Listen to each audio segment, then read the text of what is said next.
So, like, you're intentionally withholding information. If you do too much giving and understanding, and they're just going to take it for granted and abuse it. Avoidants try to control covertly with the power games. There's a very intentional process of getting the person hooked. Am I right about that? Do avoidants play power games in relationships? I think... Hi guys, welcome to a video where we're confronting an avoidant about their behavior. I'm Karolina. I used to be anxiously attached, and this is my husband Gabriel, who used to be a dismissive avoidant. So in this video, we're going to grill Gabriel about avoidant behavior, why they do the things they do, what are they trying to achieve with their power games. For all our viewers who are new to attachment styles, could you maybe explain a bit what attachment styles are? Sure. So attachment styles are essentially the bond we form in our infancy with our parents that we use as a template and replicate as adults. Some of these attachment styles are helpful and healthy, while others are... they kind of get in the way and make it more difficult and challenging to connect, to be intimate, to communicate. So depending on which attachment style you kind of fall into based on how your caregivers, your parents raised you, you may find it more difficult or easy to navigate a relationship. Okay. So you used to be an avoidant, I used to be anxiously attached. And we had this anxious avoidant combo. That the most fun. Yes. So partially what makes the anxious avoidant combo so challenging are the games avoidants play in relationships. So am I right about that? Do avoidants play power games in relationships? They absolutely... you are absolutely right, they do.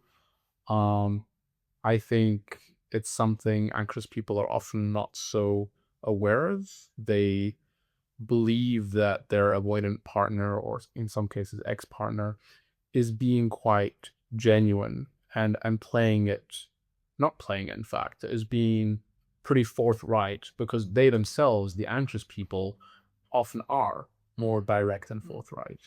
So it's not in their reality that avoidance could be playing games that are sometimes deceitful or misleading. So like you're intentionally withholding information, for example. Yeah, that can definitely that absolutely, that can be one way of playing power games. Yes. Or doing something or saying something for an effect. Yes, Yeah. for sure. Yeah. Yeah. Okay. So scrolling back in our relationship, uh, what were the power games you used to play? I'll never tell you. I think it's worth saying up front that the degree to which avoidance play power games is not like... it's a spectrum. I think that's one thing.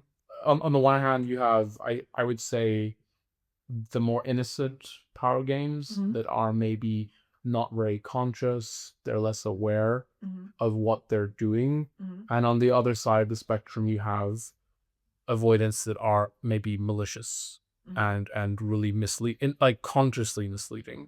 So I think within that, there's the stuff that's more innocent and less harmful, and there's stuff that can be actually quite harmful, where we would maybe tell our clients, this is something where you maybe want to back out. Like, this is a borderline toxic, maybe even abusive. Yeah. But in our relationship. Okay, yeah, that was right. What power games did you use? I think waiting was definitely one. So like, we went on a date, we had a good time. It was... I think How many days afterwards you're gonna text? Yeah, but I think what's important here is that avoidance can often be really, really charming and socially skilled, and they ensure that you have a good time. Like, they make sure they sweep you off your feet and make it really nice and everything. I sure hope so. I mean, we are here today, so I must have done something right. Um, but like, there's I think a very intentional process of getting the person hooked, Uh-huh.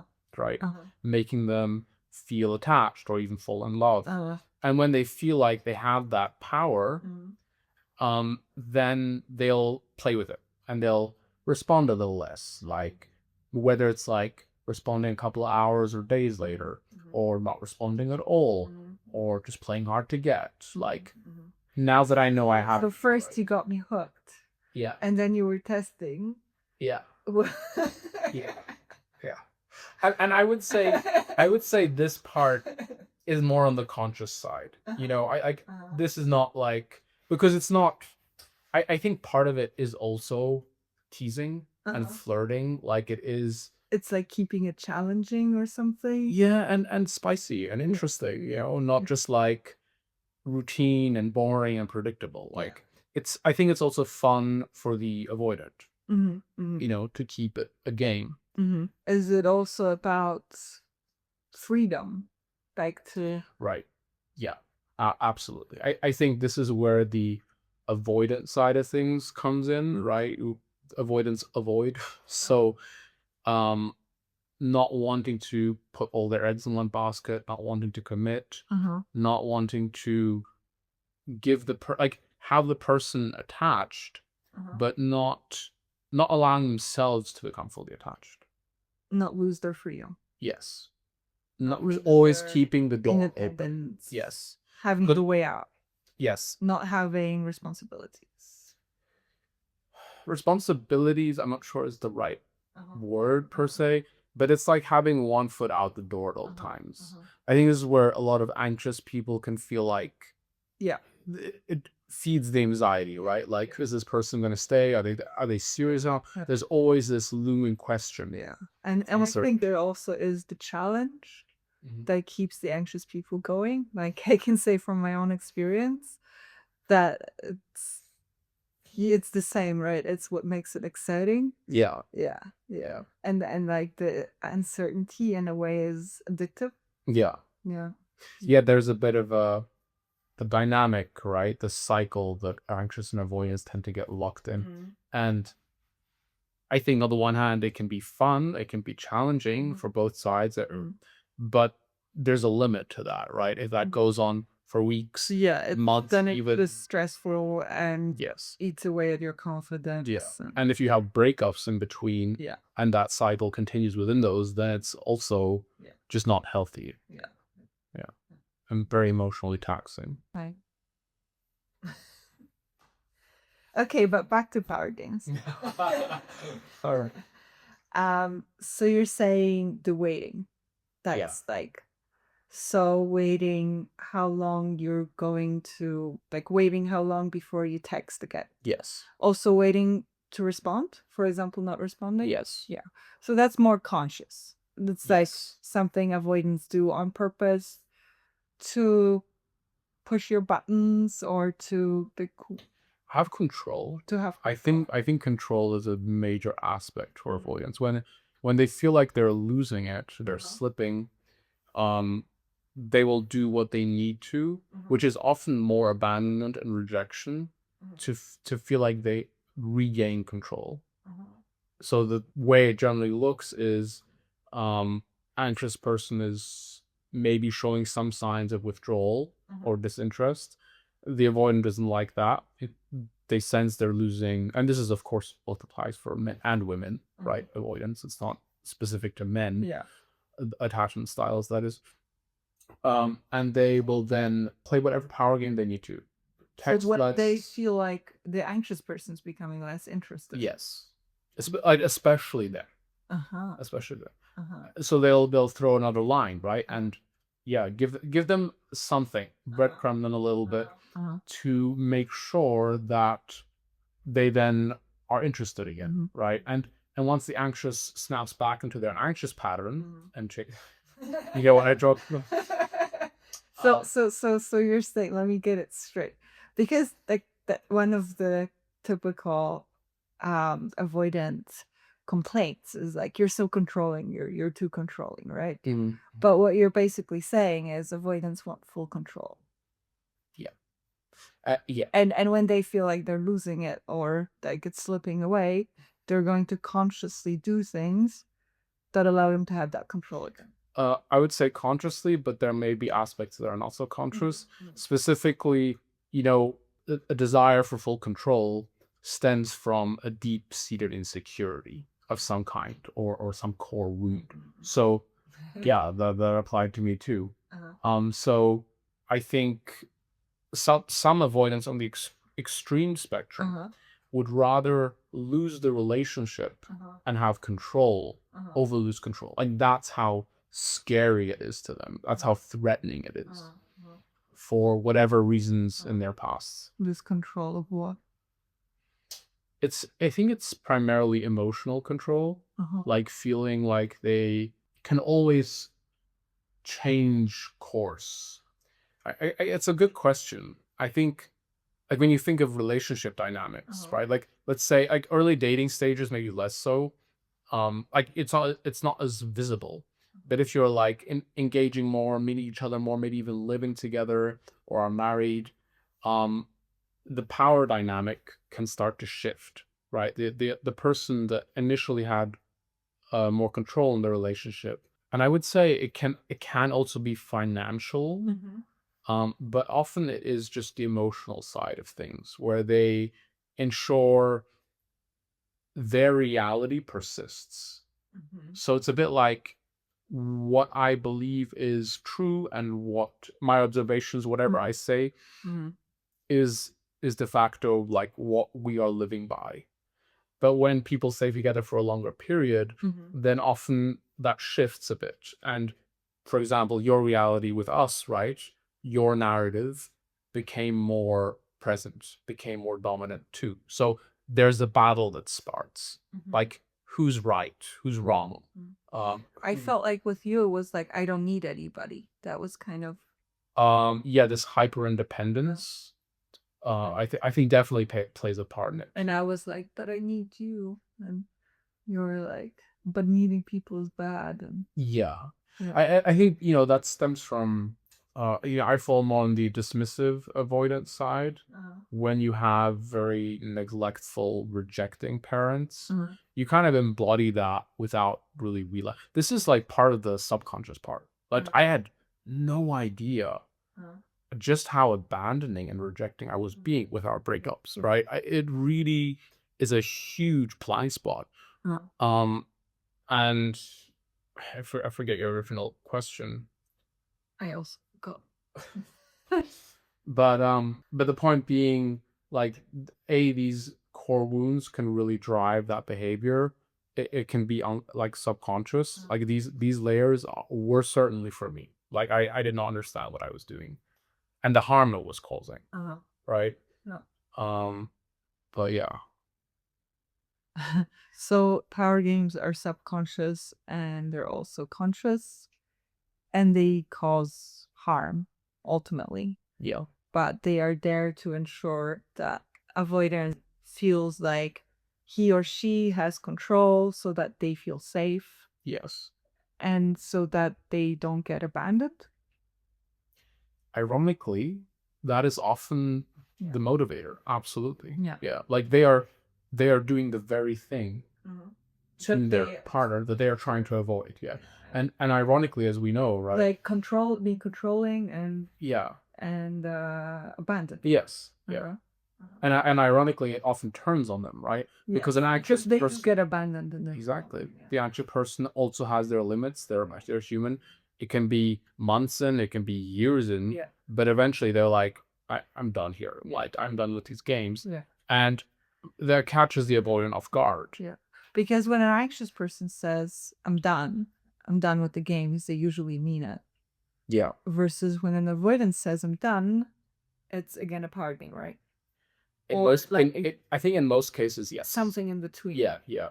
It's They always don't mean it. It's like, I think they often think of breakups as soft breakups. Yeah. As long as they feel like they have control to reverse the breakup, it's not a big deal on their side, right? On the anxious person side, it's absolutely devastating, of course, right? But for them, it's like, well, if I'm out of my deactivation and I feel like I miss her again or miss him, then I'll just, call them again. And I know And you did that. I did that. I absolutely did that, yeah. Guilty as charged. And it worked. Yeah. So it's like that's the sad part of it. Yeah. Like, it is true. Avoidance can get the person back. Yeah. Yeah. But it's not sustainable. Mm. It's not healthy. Mm-hmm. And I think it's up to anxious people to also educate themselves and understand that avoidants are playing this game. Mm-hmm.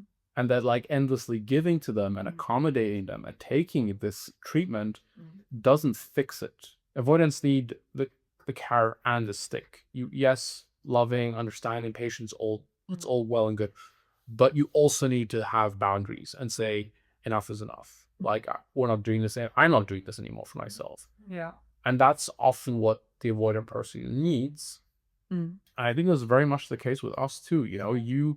When I broke up with you, I think the way you reacted, I mean, okay, initially the usual classic mistakes, let's say, right? Yeah, I was upset. Understandably. Well, was I supposed to just be like, okay? Of course not. That wouldn't have been what I was. But after that, you were like upset, right? And angry and had like, no, like I'm living my life. I'm going on dates. I'm doing my own thing here. And that helped me understand, okay, there's no guarantee here, right? There's no just getting her back in this thing. Yeah. But it's this fine balance, right? Because if you snatch away too much control and power from an avoidant too quickly, they're just gonna run. They're gonna run. They're threatened by it. It terrifies them. If you do too much giving and understanding and love and patience, they're just gonna take it for granted and abuse it. So it's that middle ground where they wake up and understand that they might lose this person. Yeah. Consequences. Yes. Yeah. So coming back to us and power games. So you're saying it was waiting, it was breakups. Was it anything else? Delaying responses. So that's the thing. Waiting, intentionally waiting. Yes. Like something that everybody's wondering about. Always is this when you send a message and it's left on unread. Like it's unopened. You also did that. You would like not open a message. I mean, you also turn your read receipts on and off, like you had faces, right? I think when you and I started, and usually you didn't have that. I don't think Notification Central was a thing. It was. Yeah? Yeah. No. I think initially I got the on-screen. I mean, not the way it is today, but it was good. Even as the red receipts. had read receipts, and you just didn't have them on. I think you didn't. Are you sure? Yeah. So it was always like, did he read it? But I always thought to myself, he's just pretending not to have read. Definitely. I think most people will. I think avoidants can also be extra curious. I think you definitely check the message quite quickly. But then you just leave it there. Yes. You tell you'll delay the response to whatever you feel will have the desired effect, whether that's more chasing or sometimes I think on the malicious side of things it can be more. What was it with you? When it came to this kind of stuff, the texting and whatnot, it was more playful. It was more building tension. It was more, but also about control, and not. I also felt like sometimes it was because you were upset about something, or of course it's like not always centered around the person, right? Like sure, there were things going on in my life that upset me, things that were unrelated to you that could delay a response, and I would crawl into my shell. And it's like a very typical thing, I think with avoidance in particular, that when something happens, it can be in the relationship, it can also be an external factor, or family, work, whatever, that they just crawl into a shell, and then they're just like there until until enough fire passes. But I think in most circumstances, and somebody pulls them out of it. So in that sense, not responding isn't always a power game. Sometimes it's Yes. just like Absolutely. cry for attention. Yeah. And I think And they have to know, as the anxious person, you have to know when it's a cry for attention and when it's power game. Leave me alone. Yeah. Yeah. Yeah, which can be hard to decipher. I think it's pretty easy, actually, depending on the context. Yeah. Mm-hmm. Go on. Like, I mean, I learned it, I think, eventually. Okay. And like a year in for sure. Uh-huh. So much so it didn't even bother me. So I'd be like, oh, now this time he's not responding, and I knew you were hanging out with this and that person. It was predictable. Mm-hmm. And then I was like, okay, yeah. And sometimes I would want to jump in and impose and be like, hey, let's do something, let's meet up. Other times it'd just be like, oh, I also can't be bothered. Which helps. Yeah. Like, Yeah. then I feel more inclined Yeah. to reach out. Yeah. Yeah. And sometimes you'd reach out 5 days later and I'd be like, that took a long time. What can I say? I just like keeping it tense. So, what I also hear from a lot of people, and I think it was a thing for me too, maybe, I don't know. It's like avoidants are a bit slower at processing things. For sure. And even in our fights, right? You'd always be surprised that when I was upset about something, that I'm almost instantly ready to make up or to talk. Versus you're I will half a hold day. that grudge. Yeah. I will hold on to that. You will hold on to that. I will take my sweet time. Yeah, so that's also like an avoidant thing. Yeah. I think it's not being so in touch with how you feel. Which kind of makes the emotion more distant, more less tangible in a way. And often life being in denial of it too. Like, I'm not angry. I'm not upset. You're just being difficult, right?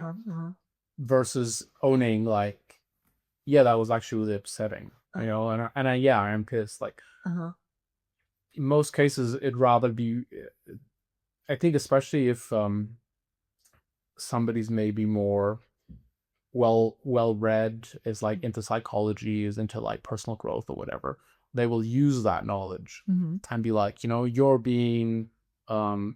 being communicative, right? You're not phrasing it correctly. It's like a trigger for me, and anything to put the blame and responsibility on the other person over, I'm just scared. I'm just upset. Like, when you said or did that, that was really hard for me. And that can go on for days or weeks, months, result in breakups or whatever. So definitely slower, I would say, yeah. Slower processing feelings. Less in touch with them. Less in touch with them. Yeah. Oh. It might also be a more male-dominated problem, though. Be less in touch with feelings.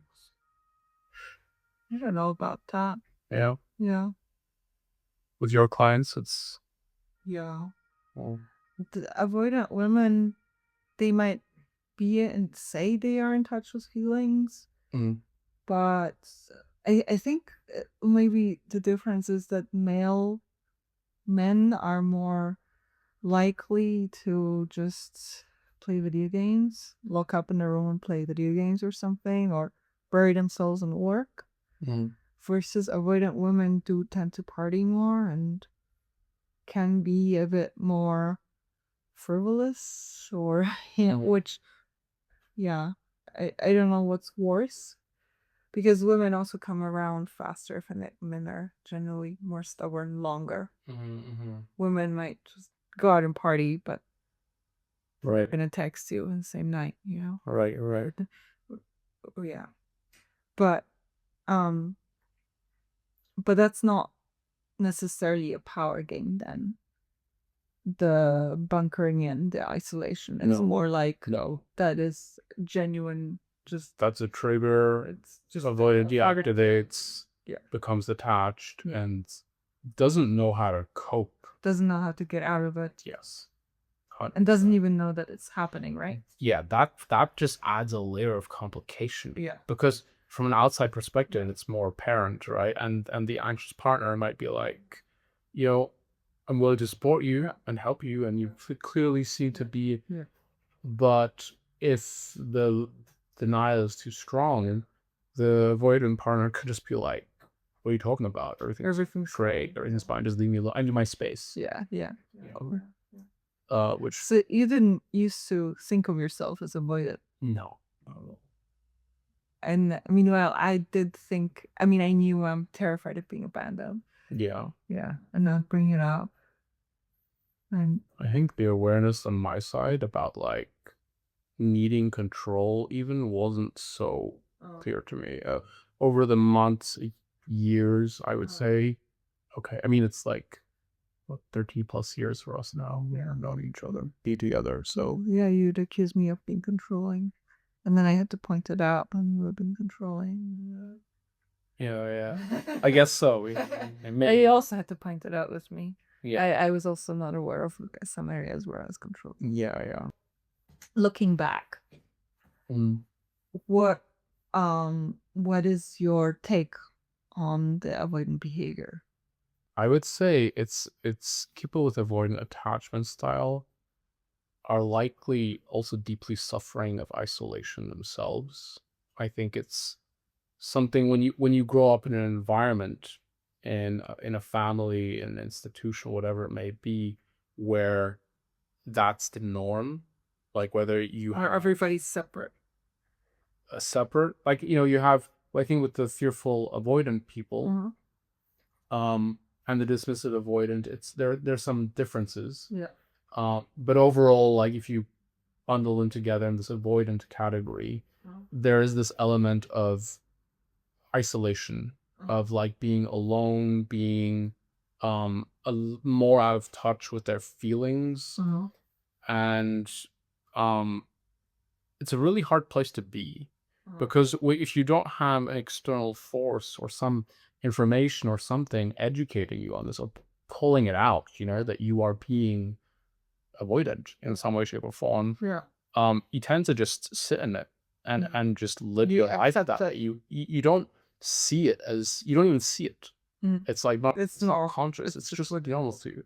It's just like It's just life. And until you have somebody point it out and challenge you, I think, and if the avoidant person is willing to receive some help and embraces the challenge to some extent because their partner is worth it to them and they want to try learn and figure things out, then there's a chance for both parties to benefit, right? Because the avoidant person can also break out of their shell and get more in touch with their feelings, learn that not having total control and being loved freely, like without making or manipulating somebody, is actually what the bottom line is what they want, right? They just, a belief that can often be held is, and I know this was true for myself, was just that I'm not lovable. You can only make somebody. I think it's the same for anxious people. It's like the same thing, just that avoidants try to control covertly with the power games, and anxious people are more likely to be openly controlling and impose Right. maybe That you have to coerce the person, in some way, you shape, have or to form. force it. Yeah. And you have to trick them. Yes. You're not gonna get it. Yes, exactly. So it's like same underlying fear. Yeah. It's just the opposite approaches to the same problem. Yeah. That's well put. Yeah. So I guess a good way to wrap it up would be to say that we're not so different, avoidance and anxious people. In some ways, that you were afraid of being abandoned. I was afraid of being abandoned. Just that to you, it's like I'm gonna preempt the stripe, or I'm gonna maintain control by withholding. Yes. And I was just like, I'm gonna pour my heart out. Right. Yeah. And be vulnerable. Yeah. Yeah. Yeah. And so I got abandoned. You didn't so much. Yeah. Yeah. But it can also be. It pays off to be avoided. You know, it has its downsides. It's not all sunshines and roses. But you know, it can also work when an anxious person floods an avoidant, right? With like a love and a care, all that stuff. It's not always that the avoidant is the domineering force. It can also flip it the other way at some point like that. But I suppose it's for another discussion. For the avoidant to become anxious, you mean? For the anxious person to have control. Just imposing kind Yes. of. Yes. Yeah. That we should make a device video about anxious games. Yeah, that's something that would be interesting. Where you can ask me questions. For you, Nazi. Yeah. Okay, well, I got some answers. I think you guys got some answers. And if you have any other questions, leave them in the comments and we'll get back to you, or we might do a follow-up video with your questions. Yeah, that sounds good. If you have any questions related to avoidant behavior, you know, want to ask me. You have an avoidant. I mean, he's pretty recovered. Would you say you're recovered? I would say I am. You know, like 90%. yeah, like a lot is definitely changed. But you remember. I remember. Oh yeah, I remember. Okay. Okay. Thank you for watching. Thanks, guys. Catch you next time.